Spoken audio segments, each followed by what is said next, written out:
नमस्कार साथियों, स्वागत है आप सभी का अंकित इंस्पायर्स इंडिया से। अक्सर जब भी हम कोई धारावाहिक देखते हैं तो एक डिस्क्लेमर लिखा आता है और डिस्क्लेमर में लिखा आता है कि इस घटना के सभी पात्र काल्पनिक हैं। तो हम इस डिस्क्लेमर को थोड़ा चेंज कर देते हैं और कुछ आज के लिए ऐसा बोलते हैं कि इस घटना के सभी पात्र वास्तविक हैं, इनका वास्तविक जीवन से सीधा संबंध है, इनके बारे में बताई गई सारी कहानियाँ मात्र एक संयोग नहीं, पूरी सोची समझी कहानियाँ हैं। इस तरह से आज के सेशन को आप शुरू करें। चर्चा में आज के लिए आपको मनोरंजन देने हाजिर हो चुका है पाकिस्तान। अच्छा, बाय द वे, हमारा इंटेंशन नहीं है कि हम खोज कर इनकी खबरें निकालें। हम क्या करें, अखबारों की सुर्खियां बन जाते हैं ये। अच्छा, हमारा काम होता है पूरे टाइम अखबारों को ढूंढते रहना कि कुछ हमारे लायक खबर मिले तो हम लेकर आएँ, दुनिया में क्या चल रहा है वो आपको बताएं। अब उसी बीच में इन लोगों की चीज़ें निकल कर बाहर आ जाती हैं, दुनिया में ट्रेंड करने लगती हैं। ऐसी स्थिति में खुद पाकिस्तान के अखबार नहीं छोड़ते हैं, अपने मंत्रियों को तो हम कैसे छोड़ दें। अखबार ने लिखा है कि फाइनेंस मिनिस्टर हैं इनके इशाक डार, वो एयरपोर्ट पर पहुंचे और उनके लिए लोग जोर जोर से नारे लगाने लग गए। अब ये जो नारे लगाने वाले, खुद सोच करके देखिए कि इनके वित्त मंत्री के सामने जो नारे लग रहे हैं उसके पीछे की कहानी क्या है, क्यों है ये पूरी कहानी, तो मैं सुना दूं। हालांकि हमने पूरी कोशिश की है कि जहां पर भी गालियां दी जाएं उन्हें हमने बीप कर दिया है, फिर भी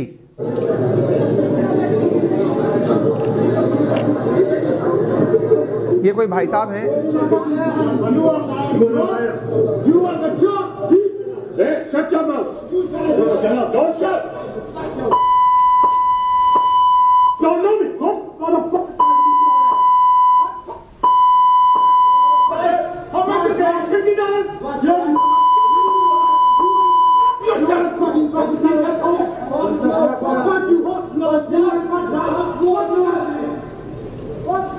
कौन है ये? मंत्री जी हैं ये। आप लोगों ने क्या सोचा, मंत्री जाएंगे तो मंत्रियों का स्वागत होगा? अमेरिका में गए हैं ये, आज ही की खबर है, कल का ये न्यूज़ निकल के बाहर आया है। ये किसी कार्यक्रम से गए हैं, कोई वर्ल्ड बैंक का कोई कार्यक्रम है, वहाँ पर ये पैसा मांगने के लिए पहुँचे हैं। लोग सड़क पर देखते ही इनको एयरपोर्ट से बाहर निकलते हुए पकड़ लिए और कहने लगे तुम चोर हो, और गालियाँ देना शुरू कर दिए हैं। अच्छा, चोर का इंसिडेंस इन्हीं के साथ, अकेले के साथ हुआ हो ऐसा नहीं है। सोचिए, पाकिस्तान के वित्त मंत्री के खिलाफ इस तरह के नारे लग रहे हैं। और रुकिए, ये हैं IT मिनिस्टर।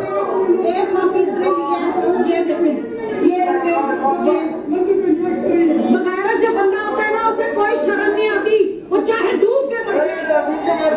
बगैरत लोग बगैरत ही होते हैं। मैं तो कह रही हूँ, ये एक्शन देखो जरा, एक्शन देखो जरा, सारी बातें छोड़ो, इसकी सारी बातें छोड़ो।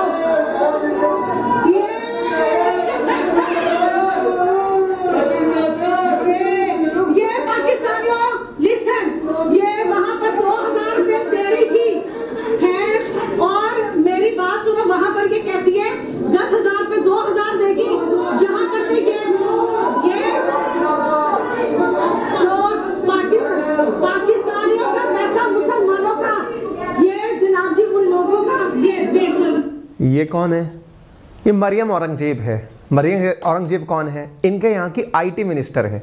इसको लोगों ने, ये वीडियो हम पहले दिखाए थे, आपको दिखा सारी चीज़ें रहे हैं कि आप ये देखिए कि डेमोक्रेसी अगर है तो वहाँ पर राजनेताओं की क्या इमेज है। उनमें आपने ये वीडियो एक और देखा, एक और दिखाएं, इन्हीं का ही सम्मान में सऊदी अरब में हुआ था।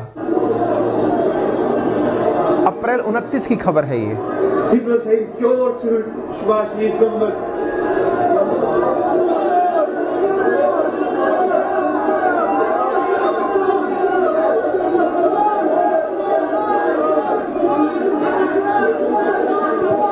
बहुत हल्ला हो रहा है ना।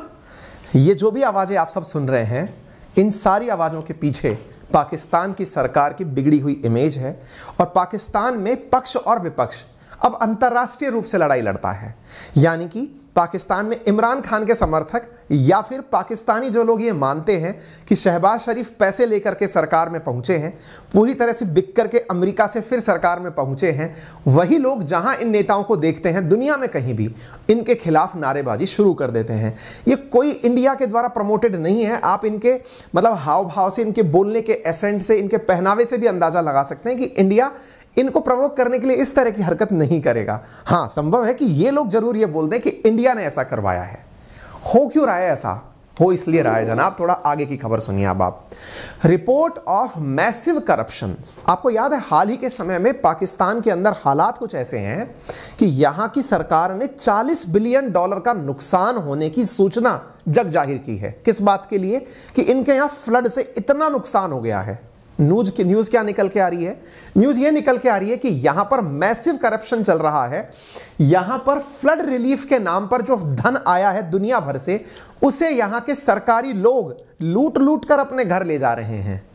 यानी कि एक प्रकार से इनके लिए फ्लड रिलीफ के नाम पर आया फंड इन्हीं की सुविधा के लिए खर्च हो रहा है। आपको पाकिस्तान के हालात इस प्रकार से देखकर आप अंदाजा लगा सकते हैं कि 1/3 पाकिस्तान अभी भी वाटर लॉगिंग की समस्या से, क्योंकि बारिश तो चली गई लेकिन बारिश के बाद में स्थितियां कुछ इस प्रकार से अभी भी बरकरार हैं। लोग जहां तहां भरे हुए पानी से वाटर लॉगिंग की समस्या से जूझ रहे हैं। ये पानी जमीन पी नहीं रहा, इसकी वजह से आने वाले समय में बीमारियों का फैलना, लोगों को शुद्ध पानी पीने के लिए मिलना, क्योंकि बारिश के पानी को आप पीने में काम नहीं ले सकते, घरों का टूट जाना, फसलों का ना होना, रोजगार के साधनों का बंद हो जाना, इस वजह से 1/3 पाकिस्तान की स्थिति इतनी खराब है। स्थिति यह है कि अमेरिका ने खुद चिंता जताते हुए कहा है कि भैया जो पैसा हम दिए थे उसका भी हिसाब हम लेंगे, यह ध्यान रखना। हालत इतनी खराब है। क्या किया जाना चाहिए ऐसे समय पर? किस किस प्रकार से इनके द्वारा गतिविधियां की गई हैं, आज के सेशन में हम सारी चीजों की चर्चा करेंगे। लेकिन उससे पहले मैं एक जरूरी जानकारी आप सबसे साझा करना चाहता हूं। क्या आपको पता है, कुछ दिनों पहले मैंने फ्रांस का केस आपसे डिस्कस किया था। मैंने कहा था कि मैक्रोन के खिलाफ फ्रांसीसी लोग प्रदर्शन कर रहे हैं, और प्रदर्शन में उन्होंने क्या चीज उठाई थी? उन्होंने उठाई थी कि फ्रांसीसियों नाटो छोड़ दो। अगर आपने देखा हो तो नाटो को छोड़ने के लिए वहां नारे लग रहे थे। मैक्रोन को झुकना पड़ा। कल मैंने सेशन किया इसके ऊपर, जिसमें मैक्रोन ने खुद ने यह कहा है कि यदि विश्व युद्ध होता है तो हम परमाणु बम का उपयोग नहीं करेंगे। मैं आपको दुनिया के और भी बहुत से ऐसे सेशंस लाऊंगा जिसमें आपको यह पता चलेगा कि लोगों का अवेयरनेस, यत्र राजा तत्र प्रजा, ये सुना था आपने, बदल दीजिए इस बात को, यत्र प्रजा तत्र राजा। हम जैसे होंगे वैसे हमारी सरकारें होंगी। अगर फ्रांसीसी जनता अपनी सरकार पर इतना प्रेशर क्रिएट करने में कामयाब हो गई कि मैक्रोन को शब्द सामने आकर बोलने पड़े कि हम युद्ध में नहीं हैं, हम वर्ल्ड वॉर में नहीं हैं, हम हथियार सेल्फ डिफेंस के लिए दे रहे हैं, लेकिन अपने हितों की रखवाली के लिए सबसे आगे आकर खड़े होंगे, जनता इतना ज्यादा प्रभावित कर सकती है मुद्दों को। तो चाहिए क्या? चाहिए कि आप अपने लीडर्स से, आप अपने राजनेताओं से, अपनी डेमोक्रेसी में अगर आप बिलीव रखते हैं तो ऐसी स्थिति में अच्छे सवाल पूछिए। अच्छे सवाल पूछने के लिए अगर आपको गाइडेंस चाहिए तो मैं आपको एक बुक सजेस्ट कर रहा हूं, और वो बुक है good leader ask good great questions. Questions का मतलब ये नहीं है कि आज आपने क्या खाया, क्या पहना, कैसे सोए थे, क्या किया था, नहीं। आपकी क्यूरोसिटी के अंदर, कहते हैं सवाल पूछना अच्छी कला होनी चाहिए, लेकिन कैसे सवाल पूछना अच्छी कला हो, इसके लिए आपको मैं एक बुक सजेस्ट कर रहा हूं। बुक है कुकू एफएम पर ऊपर उपस्थित है, एक ऑडियो बुक है जिसे आप डाउनलोड कर सकते हैं एक एप्लीकेशन से जो कि प्ले स्टोर पर अवेलेबल है। 10,000 से ज्यादा किताबें यहां पर अवेलेबल हैं, उनमें से यह भी एक किताब है। एक ही सब्सक्रिप्शन जो कि मात्र 399 का है, लेकिन अंकित 50 रेफरल कोड लगाने से 199 का आपको मिलता है। वहां से इसकी तरह और भी बहुत सी किताबों को आप सुन पाएंगे एक ही सब्सक्रिप्शन के अंदर। एक ऐसा एप्लीकेशन जिस पर 1 मिलियन से ज्यादा लोगों ने 4.5 से ज्यादा रेटिंग दी हो, 10 मिलियन से ज्यादा जिसके पास में डाउनलोड्स अवेलेबल हो। एक ऐसा एप्लीकेशन जिसके अंदर आप नोट्स बना सकते हो, जिसमें स्लीप टाइम सेट कर सकते हो, ड्राइव मोड लगाकर सुन सकते हो, अनलिमिटेड टाइम आप उसकी लिसनिंग कर सकते हैं जब तक आपके पास सब्सक्रिप्शन है। तो ऐसी बुक्स को सुन करके आप अपने अंदर का एक ग्रेट लीडर पैदा कर सकते हैं। अगेन लिंक मैंने कमेंट बॉक्स में और डिस्क्रिप्शन में डाल दिया है, आप वहां जाकर के अभी इस सब्सक्रिप्शन को एक्सेस कर सकते हैं। प्ले स्टोर पर बुक अवेलेबल है, वो ये एफएम कुकू एफएम अवेलेबल है, आप वहां जाकर के इसके साथ में अपने आप को कनेक्ट कर सकते हैं। ठीक है, तो use Ankit 50 for 50% discount on it. तो चलिए अब शुरू करते हैं ये बताने की जानकारी कि अल्टीमेटली हो क्या रहा है। देखिए साथियों, परिस्थितियां इस समय ऐसी बनकर आ गई हैं कि लगभग 4 मिलियन एकड़ फसलें पाकिस्तान के अंदर नष्ट हो चुकी हैं। 10 मिलियन लोग ऐसे हैं जिन्हें इस समय लाइफ सेविंग सपोर्ट की आवश्यकता है। लगभग 1700 लोगों की मौत हो चुकी है। 12,800 से ज्यादा इंजरी मई जून के महीने तक ही हो चुकी थी। लगभग 2 मिलियन घर यहां टूट चुके थे। 7.9 मिलियन पीपल यहां पर अभी तक डिस्प्लेस्ड पाए गए हैं, यानी लगभग 80 लाख लोग अपना घर छोड़ करके इधर से दूसरी जगह जा चुके हैं।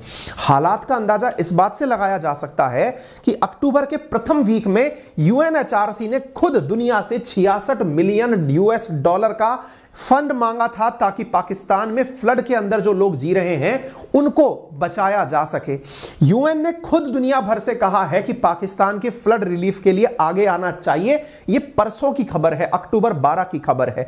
यानी यूएन की एजेंसीज पाकिस्तान की हालत देख करके तरस खा रही हैं। आप इससे ज्यादा और क्या लेकर चलेंगे। लेकिन रिपोर्ट्स बताती हैं कि इस ह्यूमैनिटेरियन एड को यहां पर से लोग चुरा चुरा करके लेकर जा रहे हैं। गवर्नमेंट ऑफिशियल्स हो या राजनेता हो, ट्रक की ट्रक गायब कर दिए जा रहे हैं। ऐसे सामान जो यहां पर पहुंच रहे हैं उन्हें रास्तों में ही गायब कर दिया जा रहा है। केवल यूएन की एजेंसी ही नहीं, पाकिस्तान के बहुत सारे सो कॉल्ड मित्र, चाहे China, Saudi, Qatar, Turkey, Uzbekistan, UAE हो, ये अपने द्वारा बड़ी बड़ी मात्रा में रिलीफ का सामान भेज रहे हैं। लेकिन सामान पहुंचते ही ट्रकों की ट्रक सामान इधर से दूसरी तरफ गायब हो जाता है। याद है जब अफगानिस्तान में भूख का संकट उत्पन्न हुआ था, भारत ने हजारों ट्रक भेजे थे। भारत की शर्त थी कि ट्रक हमारा जाएगा, तुम्हारा नहीं जाएगा, भरोसा नहीं है, तुम रास्ते में अनाज का ट्रक गायब कर दो। इनकी यह इमेज है दुनिया के अंदर कि अगर इनके माध्यम से दुनिया में किसी को मदद भी भेजी जाए तो वो भी चोरी हो सकती है। यानी दान का सामान चोरी करने के लिए ये जाने जाते हैं। दुनिया भर ने इनको खूब राहत देने की कोशिश की। हालांकि इन्होंने बिल बिठा दिया $40 बिलियन का, लेकिन दुनिया भर ने अपनी श्रद्धा के अनुसार, अजरबैजान जो कि अपने आप को इनका मित्र मानता है, जिसकी राजधानी बाकू है, उन्होंने $2 मिलियन का इनको मदद भेजा। इसी प्रकार से यूके ने अभी जो रिलीफ दिया है इनको 1.5 मिलियन पाउंड का इनको रिलीफ दिया है। और आज जब हम इस न्यूज को पढ़ा रहे हैं, इस दिन भी रिलीफ इन्होंने अनाउंस किया, वो भी मैं आपको बताऊंगा। लेकिन अब तक कितनी रिलीफ इनको आई आप उसका अंदाजा लगा लीजिए। चाइना ने इन्हें 25,000 tent, 3 lakh flood affected peoples को डॉलर देने की बात की। इसके साथ साथ चाइनीज एम्बेसी इन पाकिस्तान को आप इनके लिए काम करते हुए देख सकते हैं। यूएई ने इनको 3000 टन के आसपास सामान भेजा पैकेटों में बंद करके, ताकि उसका उपयोग करके पाकिस्तानियों को रिलीफ दिया जा सके। आप दुनिया भर के अंदर से लोगों से मिली हुई जो यूएन रिलीफ है उसके बारे में आप देख सकते हैं। इनका खुद का एनालिसिस है कि 1 मिलियन से ज्यादा लोग यहां पर प्रभावित हुए हैं। मैं जिस समय आपका यह सेशन ले रहा हूं, आज ही की खबर है कि यूके ने अगेन 10 मिलियन पाउंड की सहायता इनको फ्लड रिलीफ के तहत पाकिस्तान को देने का निर्णय किया है। यह जो फंड यहां पर पहुंच रहा है, इनकी अपेक्षाओं के खिलाफ तो है। इनकी अपेक्षा तो $40 बिलियन की है, ताकि यह वर्ल्ड बैंक से इसके लिए कुछ सहायता प्राप्त कर सके, क्योंकि इनका मानना है कि इनको नुकसान बहुत हुआ है। लेकिन इनके यहां पर जो करप्शन है, उससे अंदाजा आप यह लगा सकते हैं कि यूनाइटेड नेशंस के एक रेजिडेंट का कहना है कि इनको जो 150 मिलियन का अभी तक फॉरेन असिस्टेंस पहुंचा है, उसमें से मात्र 38.35 मिलियन ही असिस्टेंस में काम आया है। बाकी 110 मिलियन यूएस डॉलर कहीं गायब हो गया है। कहां चला गया है ईश्वर जाने। आप यहां पर देख सकते हैं एक रिपोर्ट है जो लास्ट मंथ निकल करके आई, जिसमें यह कहा गया कि करप्शन जो है ना, वो सामान के डिस्ट्रीब्यूशन में भी देखा जा रहा है। यूं ही नहीं पाकिस्तान करप्शन इंडेक्स के अंदर इतना ऊपर चला जाता है। मैं आपके सामने कुछ आंकड़े साझा करता हूं जिससे आपको इस बारे में और तथ्यात्मक जानकारी पता चलेगी। हाल ही में अमेरिका ने इनसे यह कहते हुए कहा कि आपने जो हमसे रिलीफ लिया ना यूएसएआईडी के माध्यम से, यूएसएड के माध्यम से, हम उसको लेकर बहुत गंभीर हैं। यानी कि अगर हमारा पैसा चोरी हुआ तो उसे हम बहुत गंभीरता से लेंगे। ऐसी बातें ट्रैकिंग पर जो उनसे पूछा गया, इनके जो प्रवक्ता हैं प्राइस, उनसे पूछा गया कि साहब क्या आप लोग ट्रैक करते हो क्या कि पाकिस्तान में जो आपने रिलीफ भेजा वो कहां पहुंचा? तो उन्होंने कहा कि हमारे द्वारा प्रॉपर ट्रैकिंग की जाती है कि माल कहां जा रहा है। उसके बावजूद भी ऐसी घटनाएं सुनने को मिलती हैं, तो ये अपने आप में काफी ज्यादा फ्रस्ट्रेटिंग है। According to the state department this year US जो है इनको $56.5 मिलियन का फ्लड रिलीफ उपलब्ध करा रहा है। इसके अलावा $10 मिलियन का इनको फूड सिक्योरिटी असिस्टेंस उपलब्ध करा रहा है, ताकि ये लोग सरवाइव कर पाएं। इनके क्वेश्चन आंसर काफी ज्यादा वायरल हो रहे हैं। लगातार अगर करप्शन परसेप्शन इंडेक्स में इनकी परफॉर्मेंस देखी जाए तो 180 देशों में इनका स्थान 140वें स्थान पर यूं ही नहीं आ जाता। इनके बहुत सारे खटके हैं जो दुनिया भर को नॉन है। आप करप्शन का अंदाजा इस बात से लगा सकते हैं कि जो वर्तमान में यहां के प्रधानमंत्री हैं शहबाज शरीफ, उनके बेटे के ऊपर और इनके ऊपर बहुत बड़ा आरोप था भ्रष्टाचार का। कितने धन का था? इनके ऊपर आरोप था 16 बिलियन पाकिस्तानी रुपए का मनी लॉन्ड्रिंग का केस था। आप सोचकर देखिए, इनकी कोर्ट ने इनको बरी कर दिया है मनी लॉन्ड्रिंग के केस से। ट्विटर पर ट्रेंड कर रहा है कि प्रधानमंत्री बनने का सबसे बड़ा फायदा तो इन्होंने मनी लॉन्ड्रिंग केस से अपने आप को रिलीफ दिला करके कर लिया है। यानी ये अपने आप में दर्शाने के लिए पर्याप्त है कि कितनी बड़ी मात्रा में पाकिस्तान की सरकार या फिर पाकिस्तान के अन्य नुमाइंदे लगातार भ्रष्टाचार में आगे लगे हुए हैं। देखिए, मैं अगेन एक बात, मैं बहुत ज्यादा बार पाकिस्तान की खबरें लेकर के आप लोगों के सामने उनकी स्थिति रखता हूं, लेकिन सच्चाई यह है कि कहीं ना कहीं वैसी मानसिकता संपूर्ण इस आसियान नेशंस में उपलब्ध है। भ्रष्टाचार यहां पर चरम पर है। हालांकि हमारे यहां इतना नहीं है, लेकिन फिर भी हम बहुत अच्छे नहीं हैं। 100 से नीचे हमारी रैंकिंग भले ही हो, लेकिन भ्रष्टाचार की बात कर लीजिए या डेमोक्रेसी के अंदर जो डेमोक्रेटिक तंत्र है उस पर लोगों के विश्वास की बात कर लीजिए, इन सब में सबसे ज्यादा आवश्यकता है आपके और हमारे अवेयर होने की। याद रखिएगा, परिभाषाएं बदल चुकी हैं। हम जैसे हैं वैसे अब हमें राजा मिलेंगे। आप ये मत सोचिए कि जो हमारी सत्ता है वो हमसे अलग होकर कुछ होगी, हमको सुधारने के लिए सत्ता आएगी। जी नहीं, हम में से ही कोई निकलकर सत्ता में बैठता है। ऐसी स्थिति में जब हमारे जैसे लोग सोच के हिसाब से सकारात्मक या देश की प्रगति की विचार लेके आगे बढ़ते हैं तो ही देश की तरक्की होती है। यह हर देश पर वैलिड है। हम पाकिस्तान की बात भले ही कर लें, लेकिन जब हम पाकिस्तान की बात करते हैं तो खुद की गिरेबान में झांकने का एक मौका हमें जरूर खुद को भी देना चाहिए। यह मैं इसलिए आपको बोल रहा हूं क्योंकि आप इसको परोक्ष रूप से ही सही, लेकिन अपने ऊपर जरूर आज सोचने के लिए लेंगे, ऐसा मुझे लगता है। इसीलिए मैं आपसे बोल रहा हूं कि यहां के फाइनेंस मिनिस्टर को जो ये सुनने को मिला कि लोग इन्हें गली के अंदर चोर चोर चिल्ला रहे हैं, एयरपोर्ट पर खड़े होकर के लोग कह रहे हैं कि आप झूठे हैं, इसी की तरह से इनके जो पूर्व के जो मंत्री हैं जो पहले वायरल हो चुके हैं, इनकी ऑडियो मैंने आपको सुना दी। इससे पहले भी पाकिस्तान की जो मरियम औरंगजेब जो आईटी मिनिस्टर हैं, उनको विदेशों में देखते ही लोग अंट-शंट बक रहे थे। ये डेमोक्रेसी का विभत्स रूप है। मतलब आप ये मत समझकर चलिए कि ऐसे राजनेता आए कैसे होंगे, ये अपने आप में सोचने का सवाल है। आज जब आप किसी से प्रभावित होते हैं, आपके हो सकता है मत उससे मैच ना करते हो, लेकिन आप किसी को इतना बुरा कहने की हिम्मत नहीं रखते हैं। आप उनका सम्मान करते हैं। मान सकते हैं कि आप उनकी विचारधारा से सहमत ना हो। आप अपने देश में, अपने ही देश में देख लीजिए ना, कितनी डाइवर्सिटी है हमारे यहां पर राजनीति में। ऐसी स्थिति में ये थोड़ी है कि जो मंत्री आपको पसंद नहीं है आप उसको अंट-शंट बकने लग जाएंगे। नहीं, आप ये मानते हैं कि विचारधारात्मक रूप से ये अलग तरह से सोचते हैं, हम अलग तरह से सोचते हैं, लेकिन देश की तरक्की दोनों सोचते हैं। और ऐसी स्थिति में जब तरक्की दोनों ही सोच रहे हैं तो फिर इन्हें किस आधार पर हम गाली देने का अधिकार प्राप्त कर लिए हैं। तो ये चीज अपने आप में बहुत ज्यादा सोचने की है कि परिस्थितियां राजनीति के अंदर, लोकतंत्र के अंदर प्रशंसनीय तभी होंगी जब आप सकारात्मक दृष्टिकोण के साथ चलें। मेरा हालांकि आपको प्रवचन देने का उद्देश्य नहीं था, लेकिन चूंकि हम पाकिस्तान को बहुत ज्यादा रोस्ट करते हैं, ऐसी स्थिति में कई बार हमें तरस आ जाता है और हमें लगता है कि यार हमें ना अपने ऊपर भी एक बार के लिए विचार करने की आवश्यकता है कि क्यों ना इस तरह की परिस्थितियों से निपटने का कोई फाइनल सॉल्यूशन तलाशा जाए। हम किस तरह से अवेयर हो सकते हैं, लोगों के बीच में अवेयरनेस ला सकते हैं, मुद्दों के ऊपर बहस की जा सकती है। तो ये सब चीजें हैं। फिलहाल के लिए इतना ही। जैसा मैंने आप सबसे कहा कि जो बुक मैंने आपको सजेस्ट की है आप जरूर उसे सुन सकते हैं। सेशन को अपने साथियों से जरूर शेयर करें। अपना अंकित इंस्पायर इंडिया को प्यार देने के लिए आपका बहुत बहुत धन्यवाद। चैनल को सब्सक्राइब करके आप लोगों ने जितनी बुलंदियों तक पहुंचाया है, हम उम्मीद करते हैं कि इस वर्ष शायद हम नव वर्ष आपके साथ 1 मिलियन फैमिली क्लब के साथ मनाएं। ये मेरी अपेक्षा है आपसे। अब आप अपने परिवार को कहां तक देखना चाहते हैं, ये आपकी अपने आप से अपेक्षाएं होंगी। बहुत बहुत धन्यवाद। अपना प्यार यूं ही बनाए रखें। अंकित इंस्पायर्स इंडिया को सब्सक्राइब करें, अपने साथियों से जरूर शेयर करें और वीडियो पसंद आया हो तो लाइक करना बिल्कुल ना भूलें। धन्यवाद।